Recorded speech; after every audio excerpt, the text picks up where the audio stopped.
Se liga aí, está começando o Papo Calcinha. Conteúdo inteligente é só aqui, 96 FM.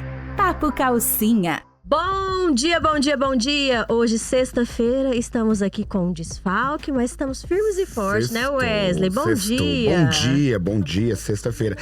Inclusive, a âncora do programa tá de férias, pelo jeito, né? Viajando na vida boa. Como sempre, né? Nós estamos aqui firme e forte. Nós que somos os operários, nós ficamos. Os CLTs estão aqui, firme. Firme e forte. E hoje, sexta-feira, é o dia de medicina, aqui no Papo Calcinha. E estamos com um convidado super especial, que eu acho que já é a segunda vez aqui este ano. Dobradinha, então. Dobradinha, que é o doutor Moisés. Rossi, cirurgião geral. Gente, ele veio aqui, o assunto foi tão bom que não deu pra falar tudo. Começamos por um assunto, no final tinha muita coisa pra falar, e aí ele teve que vir novamente. Bom dia, doutor Moisés.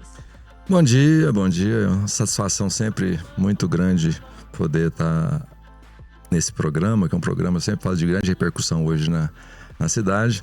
E lamento realmente a ausência da Bia, né? Da outra vez eu lamentei muito a ausência da Verônica. Mas é uma satisfação realmente muito grande poder estar aqui e trazer informação, que eu acho que é sempre o objetivo, né? E a gente tem uma bagagem muito grande. Eu falei pra Bia, inclusive, que eu gosto muito de rádio, né? Gosto muito, porque minha mãe era radialista. Que bom. Muitos anos atrás, né? Na época que o rádio era ainda, como tudo, né? Muitos anos atrás ainda era muito divulgado, né? Porque na verdade um dos maiores meios de comunicação na época era realmente o rádio. E isso foi em Tupaciguara, né? Nossa senhora, uns 50 anos atrás. Mas é um prazer estar aqui e trazer informação, e vamos ver se a gente consegue trazer alguma coisa de contribuição. Será que o assunto hoje vai terminar ou vai ficar mais assunto para próximos programas, hein? Não termina, não. Não termina. A medicina, falar de medicina é sempre muito bom, e falar de cirurgia, então, melhor ainda, né? Eu sempre falo que falar daquilo que você domina, daquilo que você conhece, a gente fala com muita tranquilidade e muita propriedade, né? É uma área de muita curiosidade, é lógico, uma área também de muita informação, mas também de muita desinformação. É interessante, porque realmente é uma área que atrai muita curiosidade. Então muita gente entra falando o que não deve, sem saber o que está falando, e as pessoas parecem que gostam, sabe, desse tipo de buchicho, de né? Desinformação, eu acho que as pessoas fofoquinha, eu acho que as pessoas gostam de desinformação, é uma coisa interessante, né? E a desinformação, por incrível que pareça, parece que ela dissemina mais rápido. É a época do Google e do TikTok, né? Todo mundo tem uma dúvida, vai lá, faz as pesquisas, Google. O que sai é o que é. Você pega um resultado do médico, assim, esse dia eu levei um resultado, aí eu falei, vou ler esse resultado. Aí. Fui procurando as informações. No Google eu já tava quase chamando a ambulância. Falei, eu acho que eu tô morrendo. Levei o resultado pro médico, os médicos falaram, nossa, tá tudo ótimo, sua vida tá boa. E eu falei, gente... E você pensa que tava no final da vida. Eu já tava despedindo da família. Eu sempre falo que a área clínica, principalmente, ela sofre muito, já sofreu muito e vai sofrer muito mais ainda essas interferências, né? Hoje não só o Google, mas aí com essas novas tecnologias de inteligência artificial e aquilo ali é uma loucura, na verdade, né? A gente que lê e vê muitas vezes para poder saber o que está veiculando por aí, a gente vê que às vezes tem algumas coisas que realmente têm sentido, mas de uma maneira geral eles tendem muito a exagerar. E as pessoas gostam do exagero, né? Porque ele fala assim, não, acho que aqui eu vou resolver, não preciso pagar uma consulta, não. Aqui já medica sozinho, né? E vai, é verdade. Mas nós estamos caminhando para uma situação bastante preocupante, que é em relação a essa questão, primeiro da automedicação, que é uma coisa bastante antiga, né? Mas hoje você tem uma automedicação embasada, né, num suporte, vamos dizer assim, tecnológico, que tem informações corretas mesmo. Não vou dizer que não, né? Mas as pessoas hoje, elas buscam aquilo ali como sendo o máximo, né? Na área clínica, eu sempre falo, sempre teve muita ingerência, né? Desde o vizinho, da tia, das vós, da benzedeira da esquina, um monte de interferência ao longo de muitos anos, né? Mas a área cirúrgica é uma área muito privativa, eu sempre falo muito isso, né? É uma área que só médico pode fazer. Realmente. Não adianta procurar no Google lá, tentar fazer. Não Não tem vai te uma operar. saída. Não vai. Não vai te operar, com certeza não, né? Ah, mas o robô daqui a uns dias vai operar. Você olha... Mas alguém tem que operar Mas um tem que robô alguém tem também, que operar, né? Eu acho que nós vamos demorar muito tempo a ter um robô autônomo. Autônomo sozinho, Ao assim. ponto dele te olhar, examinar, dar um diagnóstico, definir uma conduta, fazer esse procedimento, te liberar sem ninguém. Eu tenho até medo se chegar num momento desse, eu nem quero ir também, sinceramente. Sim. Eu respeito todas as tecnologias, respeito isso aí tudo, mas dessa forma, assim, de deixar a autonomia só pra uma forma totalmente robótica, tirar a parte humana da coisa. Eu não confiaria de forma nenhuma. Eu acho que pode até chegar num nível desse, mas vai demorar muitos anos, né? Mas muito tempo. Não sei se chega, não sei se a gente vai conseguir acompanhar isso na época. Quando chegar, talvez a gente nem vamos Eu falei pra Bia, eu sou de uma medicina, na verdade, com a medicina que não existe mais, que eu formei há 37 anos. Olha aí. Então, são 37 anos operando e eu sou de uma época que não existia celular, não existia internet, né? Não tem nada, né? Eu falo que eu sou da época que você fazia o interurbano, você tinha que ir lá na telefônica, combinar com a telefonista para ela ligar pra telefônica de tal cidade, combinar o horário pra pessoa ir lá naquela gabine. Você entrava naquela gabinezinha, a pessoa tava lá do outro Pra lado. receber uma ligação. Pra você receber uma ligação de uma cidade pra outra. Você vê que loucura que era, né? E hoje ninguém vai ver isso mais, né? Não. A facilidade hoje você tá vê, por exemplo, na enorme. época, você visse alguém falando em qualquer coisa grudada na orelha, você fala, tá, pode internar. Que tá Fora de sem estar ligado num fio, nem nada. Não, né? nem ligado em fio, porque você não, nem telefone não tinha muito Não na existia. época. Na época tinha aluguel de linha telefônica. Eu lembro, né, muitos anos atrás, tinha gente que vendeu fazenda para comprar linhas telefônicas para alugar. O aluguel de uma linha telefônica, uns anos atrás, era um salário mínimo. E o salário mínimo era muito dinheiro. Mas mesmo que fosse hoje. Mesmo que fosse hoje. Você pegar R$1.300 de aluguel. Todo mês pra você ter uma linha telefônica. O aluguel de uma linha telefônica. E quem tinha o telefone, você tinha uma ação, né? Você podia declarar no imposto de renda. Exato. Nossa, Tanto depois muita gente vendeu essas Vendeu ações. né? Meu pai mesmo vendeu ação pra televisão. Seu pai ficou Histórias, rico, histórias. hein? É verdade. Nós passamos da medicina pra tecnologia. Então, gente, você já teve uma prévia aí do que vai falar hoje, viu que o programa está recheado de informações e fiquem ligadinhos aí que já estamos de volta. Papo Calcinha. Estamos de volta, Papo Calcinha no ar, hoje com o Dr. Moisés Rossi, cirurgião geral, falando aqui dessas pequenas cirurgias. Ô, doutor Moisés, vamos lá. Hoje nós vamos falar um pouco de hérnias. Isso. Né? Porque foi um assunto que ficou para o programa passado e as pessoas gostaram desse assunto. Me fala um negócio. A hérnia. Existe uma hérnia que as pessoas percebem, sente ela, e tem pessoas que têm uma hérnia e não percebe que tem? Sim, a verdade, as hérnias, eu sempre falo que é a indicação de cirurgia eletiva mais comum que existe. Atrás da hérnia vem as vesículas, né? Pra você ter uma ideia, a gente opera hoje aqui nessa região nossa, vou colocar só na cidade, em torno de 40 hérnias por mês. Nossa. Então é realmente um volume mais que muito uma grande. por dia. Sim, é muito grande. Eu, ao longo desses anos, eu devo ter acumulado mais ou menos em torno de 8.500 hérnias, mais ou menos, operadas. São números muito grandes, porque sempre eu trabalhei no serviço público, e o serviço público, o volume de serviço sempre é muito alto, né? Então são mais de 8.500 hérnias. Então, eu sempre assim, eu ainda brinco muito que eu desafio alguém a ter operado mais hérnia do que eu. Né? Porque não tem como, o volume é muito grande, né? Mas a hérnia, voltando à pergunta, ela é muito, muito frequente. Eu sempre falo assim, que todo mundo nasce com hérnia. Ela falou, mas como assim, né? Como todo mundo nasce com a hérnia? Eu falei, não, todo mundo nasce com o umbigo aberto. Ah, certo. Aquela umbilical ali é a mais comum. É a mais comum de todas elas, né? Então a pessoa nasce com a hérnia umbilical, que é por onde entra o cordão umbilical. Isso. Se a hérnia fechar antes de nascer, a pessoa morre. Aí a pessoa fica assim, falei, boa, mas é mesmo, né? Interessante. Então, assim, a pessoa nasce com a hérnia umbilical. É verdade. O que ocorre, na verdade, na evolução daquilo ali, é que corta ali o cordão umbilical, fica aquele cotinho, ele cai na faixa ali de 7 até 10 dias, e a gente vê o umbigo cicatrizando. Então a gente vê aquela cicatriz umbilical que é uma cicatriz externa. Existe uma cicatriz interna, logo abaixo daquela ali, que a gente não vê e não tem condição de acompanhar. Mas a pessoa fica com o umbigo meio estufado, né? Aquele estufamento ali é uma hérnia, mesmo na criança pequenininha, que muitas vezes vai até fechar. Mas muitas vezes não fecha. E aí entram os fatores, então, que realmente atrapalham esse fechamento. Então, mas essa hérnia pode desenvolver ao longo do tempo? Às vezes o paciente sente dor ou ela é indolor? A maioria das vezes as hérnias são assintomáticas, né? Mas eu sempre costumo dizer que a gente tem duas indicações em cirurgia de hérnia. Você tem a indicação da hérnia por volume, Quando ela estufa Não, ali, o cara vem aparece com a hernia umbilical, tamanho de uma bola uma de bilhar. bola, né? Eu já vi uma. O cara põe uma camiseta, não tem condição nem de disfarçar. E aquela ali é possível cirurgia pra Sempre, reverter. não, todas elas, E, qualquer uma delas. e quando o paciente chega no seu consultório dessa forma, é porque já está num estado avançado? Na verdade, Verônica, nem sempre, porque a hérnia ela pode tomar proporções assim absurdas. Eu já operei hérnia umbilical, pra você ter uma ideia, o tamanho de uma bola de futebol de salão. O que Nossa, enorme. O que ela é ali? É um véuzinho que aí ela vai estufando ali porque vai rompendo o músculo? Interessante. Na verdade é o seguinte, no umbigo não tem músculo. Aham. Não tem músculo ali no umbigo, tem em volta dele que é o reto abdominal, de um lado e do outro, né?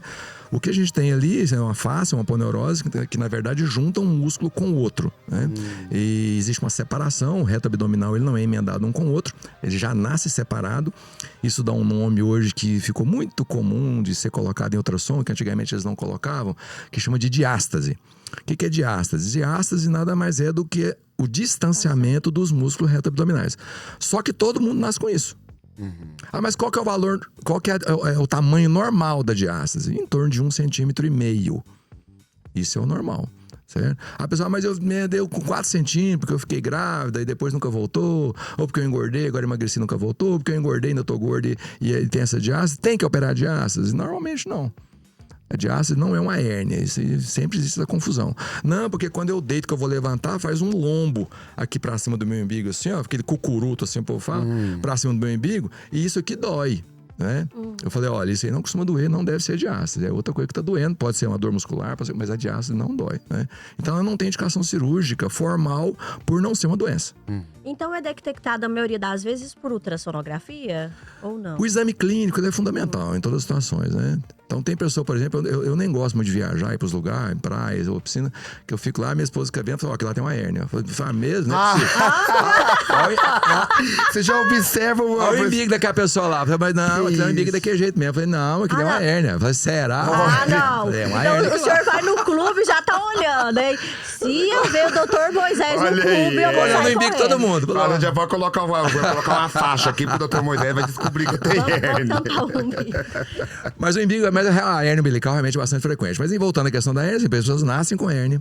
E fatores fazem com que essa hérnia não feche, né, na criança. Um deles é o intestino preso, criança que tem muita cólica, faz muita força, né, chora muito.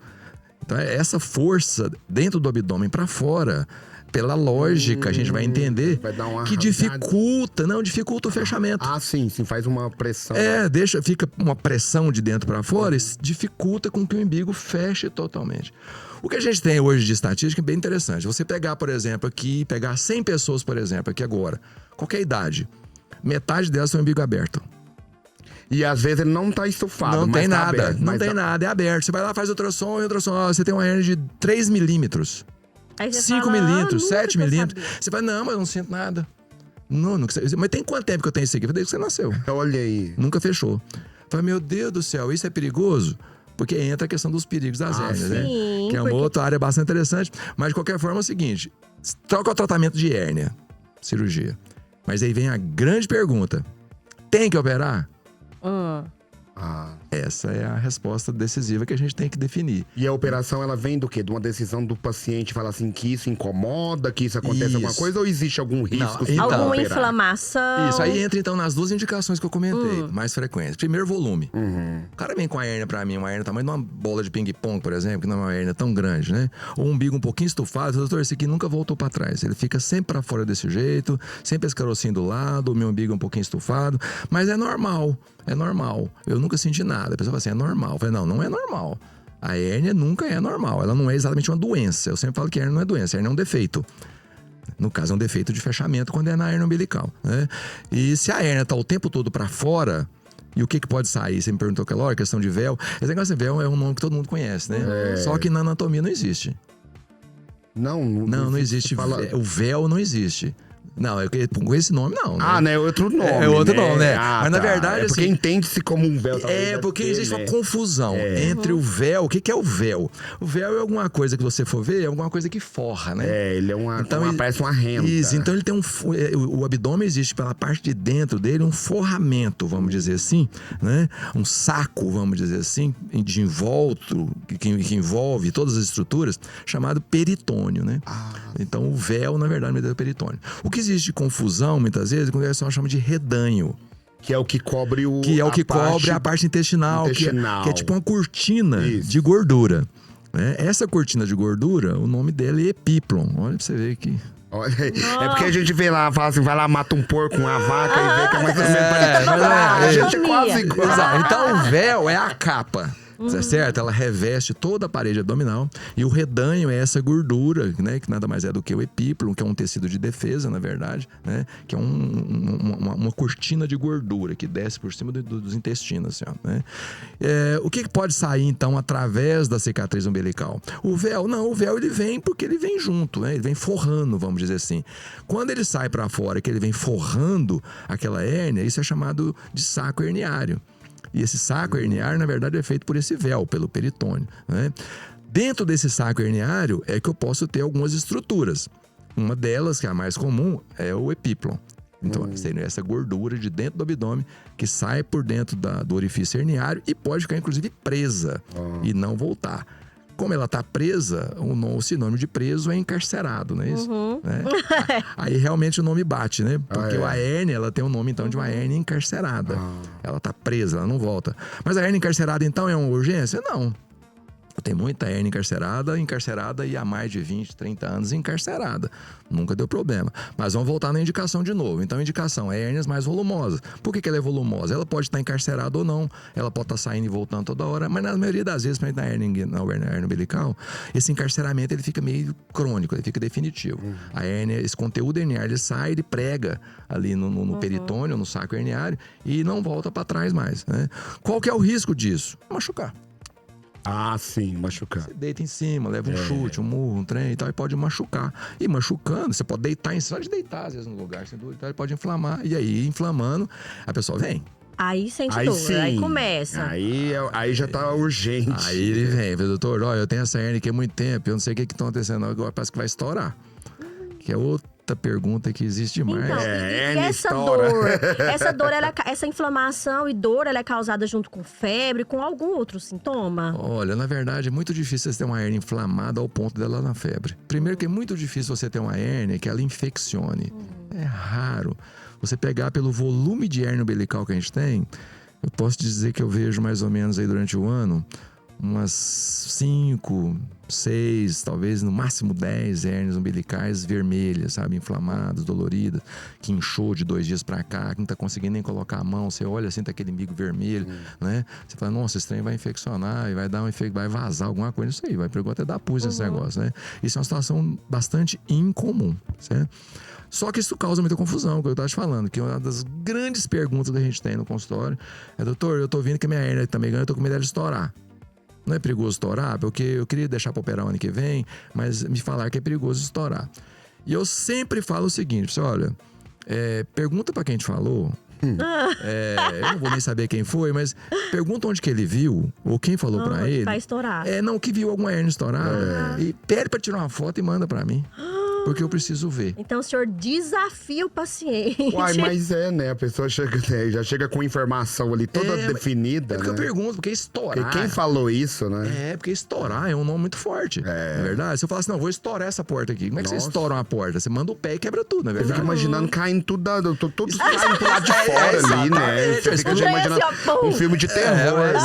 Bem isso mesmo. Tudo fora, né? Tá certo? Acontece de alguma hérnia estourar? De vez em quando acontece, acredita? Mas em situações muito inusitadas. Por exemplo, há pouco tempo agora nós operamos um paciente com uma hérnia muito grande, uma hérnia incisional.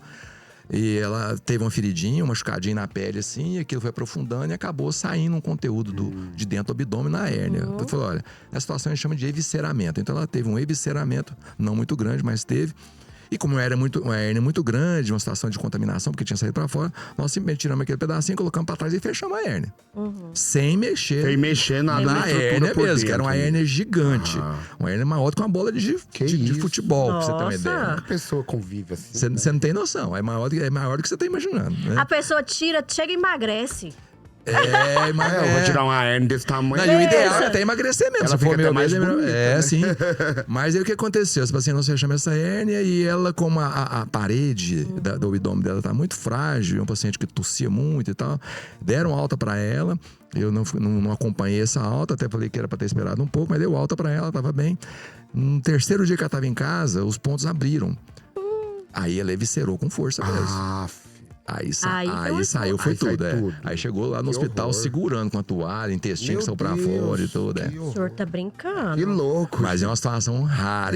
Isso não é comum. Eu tô comentando uma coisa que não é frequente. Tá certo? Então, hérnia estourada no dia a dia, a gente não vê, não existe. Não existe. Não, então eu falo, não existe. Falo, mas qual que é a preocupação que eu tenho que ter com a hérnia? A única urgência que tem em hérnia, praticamente, é a hérnia que sai pra fora. Sai ali dentro do saco herniário, na verdade, estufa, ou no umbigo, ou na virilha, né? Que é o lugar mais comum de hérnia depois do umbigo. E essa hérnia, de uma hora para outra, começou a doer muito. E endurece. Fica vermelha, dá vermelhidão? Não. Ela não fica vermelha, ela não tá inflamada. O que acontece, na verdade, naquele encarceramento, agora vem um estrangulamento. São nomes bastante sugestivos, né? Eu tenho uma hérnia encarcerada, ela só tá presa. Ela não tá em sofrimento, não tá nada. Mas se ela estrangular, o que é estrangular? Estrangular é enforcar. Vou te estrangular, né? Então você vai estrangular alguém no pescoço, assim. Lógico. Eu vou te estrangular, né? Então é o que acontece. Então no colo da hérnia herniária, que é no buraco da hérnia, que seria no pescoço da hérnia, a hérnia pode sofrer um processo de apertamento. Ela aperta porque ela incha, às vezes, pro lado de fora. E como ela vai inchando e aquele colarzinho não abre, ela vai inchando cada vez mais e o colar vai ficando cada vez mais apertado. É igual você apertar o dedo. Você aperta o dedo aqui, aperta um anel apertado, ele estrangula o dedo. Ele estrangula o dedo. O que acontece com o dedo? Ele incha e aí que não volta mesmo. Entendeu? Então com a hérnia é a mesma coisa. Então quando ela estrangula, você tem que operar num prazo de tempo bastante curto. Quanto tempo? Pelo menos 12 horas, no máximo. O ideal é você operar de imediato. Porque o paciente chega no pronto-socorro. Fala assim, doutor, eu tenho uma hérnia. Eu falei, o que foi? Eu tô doente demais. Meia hora pra cá, que essa hérnia saiu pra fora, não quer voltar de jeito nenhum. E eu tô apertando esse trem aqui, porque eu tô acostumado a apertar ela pra trás aqui, ela não quer voltar de jeito nenhum. E passando mal, vomitando. Dói muito. É porque o que ele estrangula ali é a parte, é alguma víscera que chegou ali, que prendeu ela. O que é pode uma víscera. né? Sim, pode ser o intestino mesmo. O intestino mesmo, né? Eu já operei paciente, pra você ter uma ideia, por exemplo, com o intestino na bolsa escrotal, o pessoal fala que a hérnia desceu, né? A hérnia é perigoso descer, quando desce é perigoso. Então, não muda nada, a hérnia só vai ser uma hérnia maior. Mas eu tirei, pra você ter uma ideia, de voltar pra dentro do abdômen, em torno de 1,20 m de intestino. Olha. Nossa! Você imagina o tamanho da hérnia. Ela acontece igual, eu já vi muito, eu era moleque, tinha um vizinho lá que tinha, descer pro saco. Isso, fica um saco de enorme. Que aí, é realmente a víscera ali que desce. É o intestino que desce. É o intestino que desce. E tem gente que convive assim, né? Exatamente. Eu não sei se é porque falta de oportunidade de operar, medo de operar. Pois é. Medo de ter alguma sequela. Né? Porque são cirurgias simples? Essa é uma pergunta danada, né? Porque essa pergunta é boa, né? Porque eu sempre falo o seguinte, olha, jamais fale com uma cirurgia simples. Sim. Principalmente se não for você que vai operar. Porque eu vou encaminhar, eu pego isso demais, acontece muito. Porque como cirurgião, eu recebo muito encaminhamento. Postinho, até de particular e tal. A pessoa vem e fala, doutor, eu vim cá porque o fulano de tal me encaminhou pro senhor, pequena cirurgia principalmente. Mas ele falou que é coisa simples, né? Que é só assim, abrir aqui, dar anestesia, tirar e cortar, posso ir embora, né? Então é uma cirurgia simples.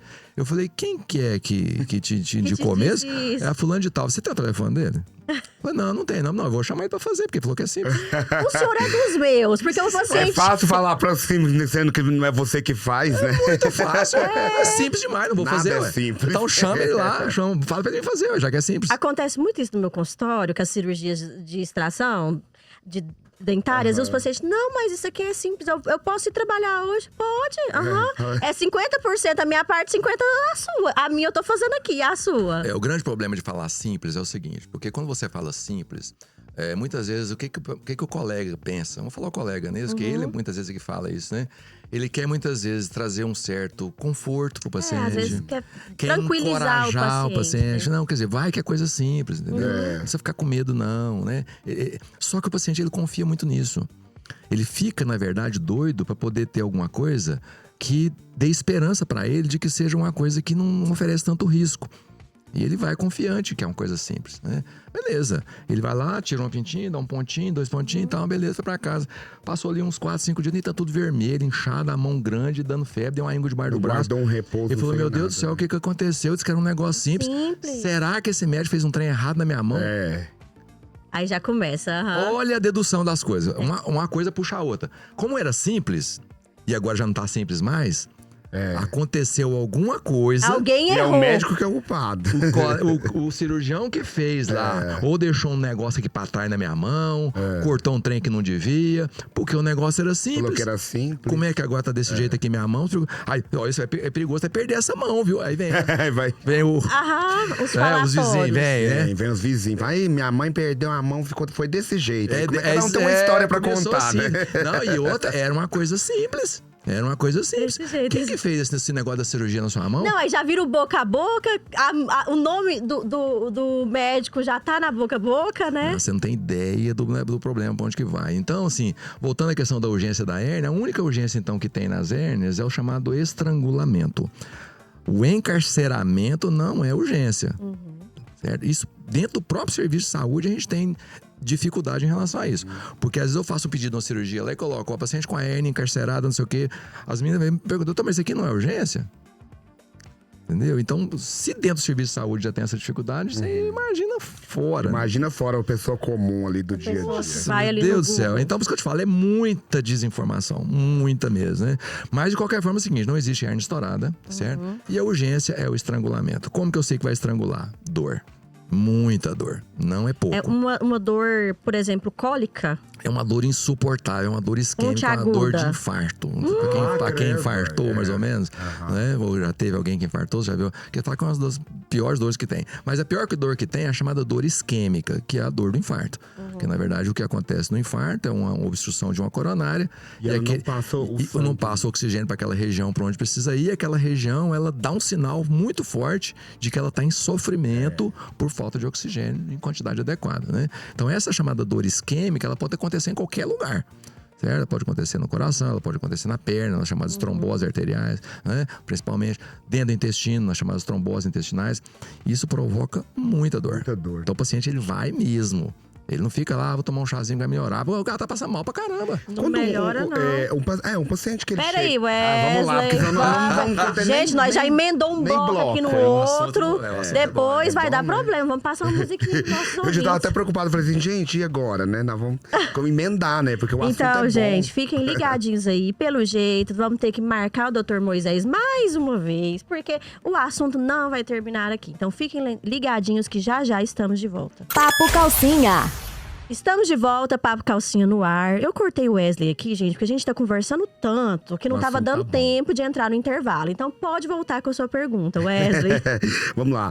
Doutor, por exemplo, a pessoa tem hérnia igual você fala assim, é só se questão de cirurgia nesses casos, mas quem é a pessoa que tem a hérnia? E a questão dela pegar peso, dela fazer um exercício físico, isso aí ela pode prejudicar ainda mais, desenvolver essa hérnia, que ela cresce ainda mais? Sim, a fisiopatologia da hérnia, vamos chamar assim, que é o desenvolvimento da hérnia, ela tem etapas bem conhecidas, né? O fato é que, primeiro, a pessoa pode nascer com a hérnia. Seria uma malformação no fechamento da parede do abdômen. As pessoas perguntam, doutor, mas por que dá hérnia? Todo mundo quer saber por que de tudo, né? Mas a resposta que eu sempre falo é o seguinte, olha... Em medicina e na vida, a gente conhece muita coisa, né? A gente conhece como é que trata, conhece as complicações do mosquitinho. Gente, mas hoje aqui no estúdio... Ele tá aqui desde ontem. Não foi eu que trouxe ele, não. Ele tá meio perdido aqui. Mas assim, então as pessoas se perguntam muito por quê, né? E eu falo que na vida e na medicina não é diferente. A gente conhece muita coisa. Como é que evolui, como é que complica, mas os porquês, ninguém sabe nada.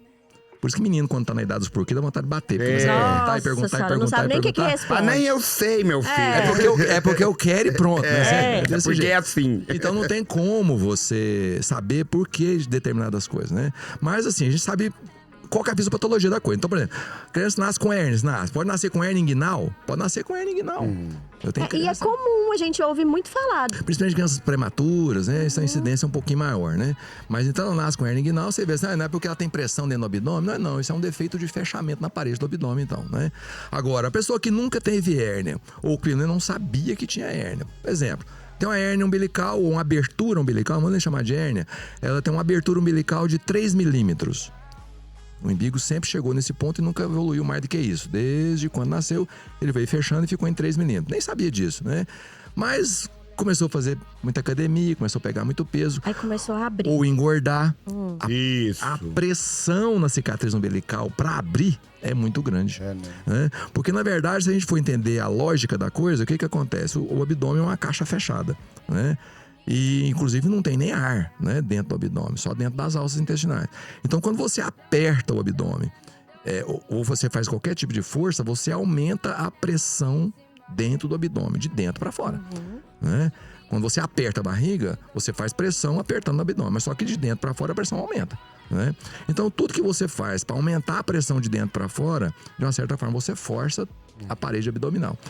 Onde você tiver qualquer ponto fraco, seja na região inguinal, que já é uma região conhecidamente desenvolvida ali, e existe um ponto fraco naquela região, no caso dos dois lados, no homem um pouquinho maior, na mulher um pouquinho menor, e na cicatriz umbilical. Esse aumenta a pressão, vai indo, né? Vai até uma hora abrir. Doutor, eu tive porque eu ando vendo com frequência as mulheres grávidas que quando tá na gestação, sai uma bola. Isso é uma hérnia que ela já tem, aí quando ela faz essa extensão, aparece?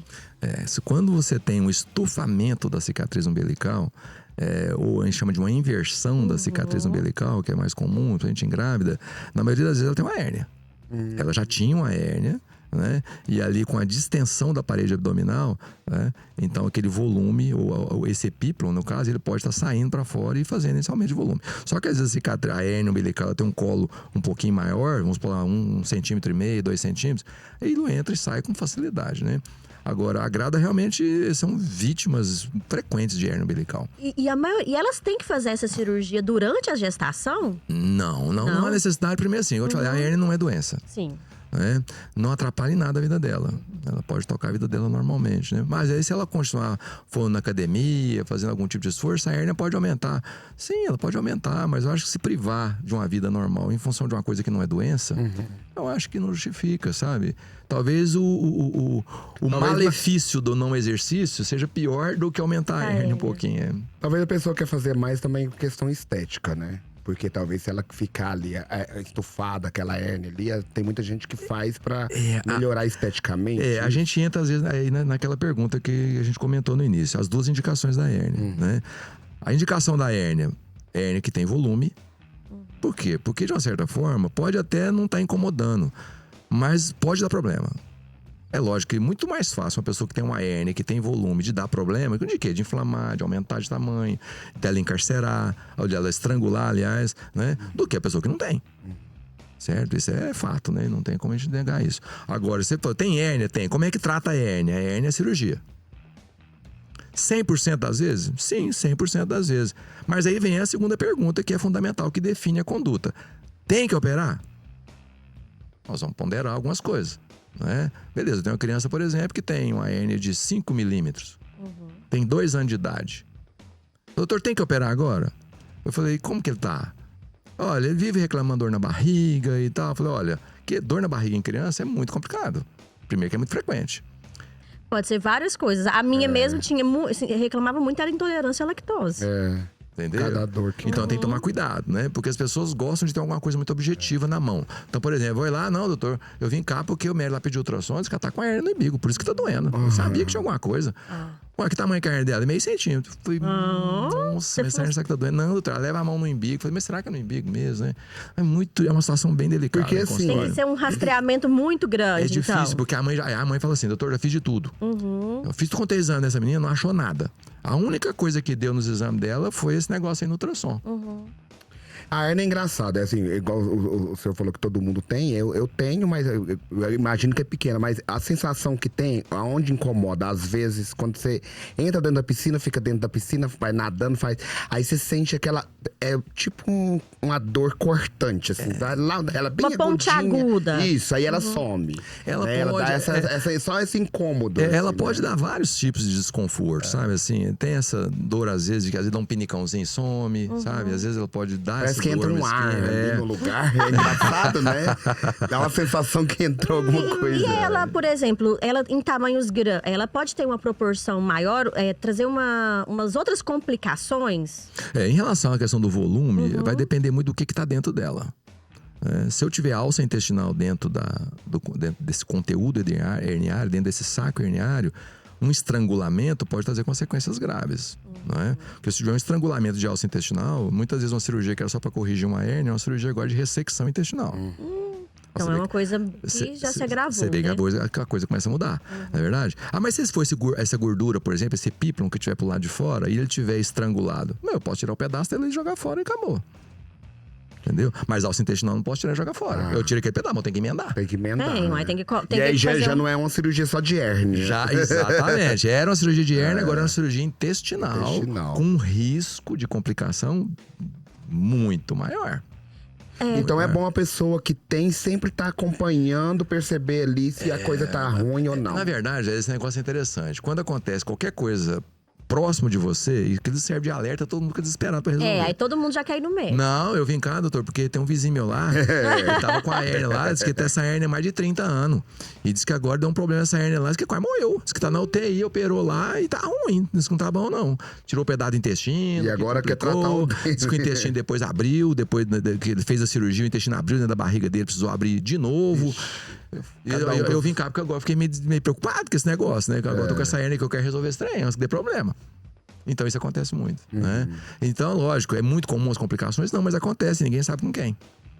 Então, se tem um problema que só resolve com cirurgia, aquilo tá te incomodando um pouquinho, que seja visualmente ou que seja com algum tipo de sintoma, e não tem remédio, tem que resolver. Tem que resolver, vai lá então, e faz. não deixe se agravar, né? Não é uma cirurgia difícil. Tecnicamente, tá certo? Pra gente que opera hérnia, eu falo, eu não opero hérnia de hérnia, eu não opero de olho fechado, porque não precisa, eu falo muito isso, né? Já operei hérnia de tudo quanto é que você imaginar. Né? Tá quase que fazendo no automático, né?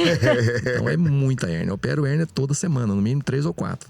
Doutor Moisés, então assim, e quais são os cuidados pós-operatórios dessa cirurgia? Por exemplo, o paciente precisa de ficar de um repouso de quantos dias? O que ele precisa evitar? Essa é uma outra pergunta bastante frequente, porque a gente opera muita gente que está na vida ativa e trabalhando, certo?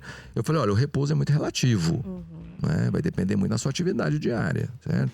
Eu já operei paciente, por exemplo, que ele saiu do hospital num dia de tarde, estava assinando papel na casa dele. Mas se for um serviço ali no computador, exatamente, alguma coisa... O cara depende do trabalho. O cara é contador do escritório na casa dele. Chegou lá com os papéis para assinar, mas você pode assinar o papel? Não tem problema nenhum. Mas pode ficar sentado, pode ficar em pé, pode andar, fazer tudo. Você vai sair do hospital andando. Se você vai andar aqui, você pode andar na sua casa. Então, se tem algum serviço... Não, doutor, porque lá meu serviço é o seguinte, eu tenho um pessoal que trabalha lá comigo e eu tenho que estar lá. Porque se eu não estiver lá, o trem não funciona. Não anda. Então, você vai, não tem problema nenhum, tá certo, né? Aí o cara fala, não, doutor, eu sou servente pedreiro. Eu pego lá, saco de cimento. Eu tenho porcelanato aí que pesa mais do que saco de cimento. Eu falei, olha, aí realmente tem que dar um tempo. Porque assim como na criança, como eu falei, que cortou a cicatriz umbilical e ela cicatriza por fora, mas não cicatrizou por dentro, na cirurgia na adulta é a mesma coisa. Por fora tá belezinha, mas por dentro o processo é mais lento. Certo? Os pontos que são dados, né? Eles são pontos que simplesmente fazem com que o tecido fique próximo um ao outro, facilitando a cicatrização. Ele facilita um processo de cicatrização naquela posição. Só que quem cicatriza mesmo é o organismo, é o ponto. Sim. Certo? Tanto que nas hérnias a gente usa muito um tipo de fio, que é um fio que não é absorvido com o passar do tempo. Porque você vai usar um fio, muitos dos fios, a absorção mais longa dos fios que a gente tem hoje disponível aqui é o quê? 3 meses, 4 meses, 6 meses, vamos colocar assim, no máximo, a resistência daquele fio. Se o cara começa a pegar muito peso com um fio que está sendo absorvido, né, e ainda não cicatrizou direito, o fato da hérnia voltar muitas vezes está ligado a isso. Por isso que aí vem a questão das famosas telas, né? Que é outra pergunta. Que é a tela? A tela, tem. Doutor, mas pôs tela. Todo mundo tem isso, é verdade, né? Doutor, tem pôs tela. Ah, doutor, disse que minha hérnia voltou porque não pôs tela, né? A tela é um reforço realmente colocado na maioria das hérnias, nas hérnias mais volumosas. Em região inguinal, em homem, por exemplo, eu coloco tela em todos. Em mulher, eu não coloco hérnia em todos por uma justificativa anatômica mesmo, né? Que não há essa necessidade. Mas a hérnia masculina, a gente coloca tela em todos, né? A tela é feita de um tecido que chama de polipropileno. Ele é um tecido que você pega ele aqui, parece uma peneira de coar leite. É idêntico. Aliás, se você pôr leite, ela coa. Porque ela é toda furadinha. Ela é furadinha, né? A única coisa que eu acho ruim na tela é porque a tela ela é transparente, ela é branca. Meio transparente, né? Igual peneira mesmo, né? Aí quando você coloca ela em contato com o tecido ali da pessoa, depois de algum tempo ela incorpora e você não vê que tem tela. Não percebe. Então muitas vezes você tá operando um paciente, por exemplo, eu coloquei tela. Tá, beleza. Aí tá fazendo outra cirurgia e tal. Eu falei, gente, aí você tem que passar o dedo assim, ó. Pra perceber. Pra sentir que tem um negócio meio caroquentinho. Eu falei, esse paciente tem tela? Eu falei, será? Eu falei, tem. Eu falei, não. Aí você corta assim, você vê aquela beiradinha. Aí tem que remover depois? Não. A tela ela é incorporada. O organismo aceita, na verdade, muitas coisas. É muito interessante, né? As reações de corpo estranho, elas são muito evidentes em determinadas estruturas, mas em certas não. Por exemplo, vidro. O vidro é uma coisa extremamente aceita pelo organismo.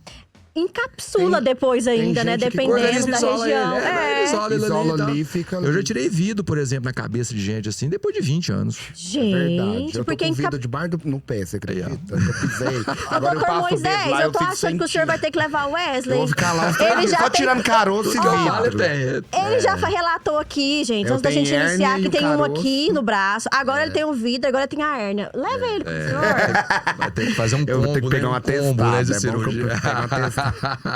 Não pode falar, né, doutor? Depois que... Não pode ficar falando muito. Pode sim. Não pode sentar no rádio, não. Depois... Doutor, ele não vai poder ficar sentadinho aqui quietinho, não? Testado. É 90 dias. Mas isso é outra coisa interessante também, né? Porque quando você opera alguém, ele fala, doutor, eu tenho que fazer uma cirurgia, mas eu preciso saber do senhor quantos dias que eu vou precisar ficar. Porque tem aquele paciente que ele não pode se ausentar e tem aquele que já tá querendo se ausentar, né? Doutor, eu acho que menos que 90 dias, eu não acho dá. que não dá pra voltar não, hein? Ele já quer entrar no INSS, né? Doutor, 90 dias, será que vai ser bom? Eu vim cá, e aí quando vai? Ó, doutor, tem 60 dias que eu operei, mas olha, tá doendo ainda. Eu tô no mês de voltar. Ele vai no repouso já falando, usando esse drama todinho pra ver se o senhor já... Agora, se o cara é autônomo, rapaz do céu. Ele não tem jeito, não. Não tem jeito. Ele volta no retorno, doutor, eu vou falar pro senhor aqui uma coisa. Ou eu volto trabalhar... Não, ele já voltou, né? Ele volta lá no retorno, às vezes com 20 dias. Doutor, eu vou falar um negócio pro senhor aqui, não vai ficar bravo comigo, não. Mas deixa eu ver que ver um negócio lá, eu precisei ir lá, ver uns trem lá. Ele fala desse jeito assim pra não ter porque ele um sabe rala onde que maior, dói, né? Sabe onde que dói, é no bolso mesmo. Falamos tanto que falta aqui 2 minutinhos pra encerrar. Já acabou. Aí, ó. E já, tá vendo? E eu quero que... Foi igual uma cirurgia, uma pequena cirurgia. Foi uma pequena cirurgia. Rápido e preciso. Doutor Moisés, então deixe para os nossos ouvintes uma mensagem final sobre a hérnia e quando o paciente precisa procurar o médico para isso. Eu sempre falo em relação às hérnias, é isso. A hérnia, ela é um problema, ela não é uma doença, ela pode se tornar uma doença, pode trazer consequências graves. Tem gente que já morreu, inclusive, por causa de consequências dessas hérnias. Mas a hérnia em si, assintomática, ela não oferece nenhum risco. Ela não é uma doença, vou dizer, ela é um defeito, mas é um defeito que às vezes pode incomodar muito, né?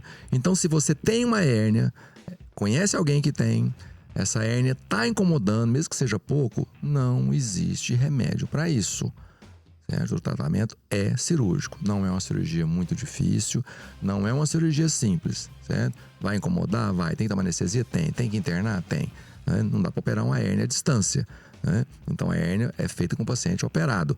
Não dá pra fazer com anestesia local? Eu não gosto de fazer com anestesia local. Eu acho que incomoda, é muito desconfortável, né? Eu acho que a gente tem as anestesias para poder propiciar esse conforto, né? E essa comodidade até pro cirurgião que tá operando. É muito ruim você operar um paciente com anestesia local e ele, tá doendo, tá doendo. Ele atrapalha, querendo ou não, muito, né? E a gente fica com dó, porque vê que tá doendo, mas você tem que terminar, sabe assim? Então é uma coisa meio complicada. Então a anestesia, uma hack, que a gente fala que é a anestesia da cintura para baixo, vale a pena resolver o problema, porque quando a coisa complica, o desespero bate.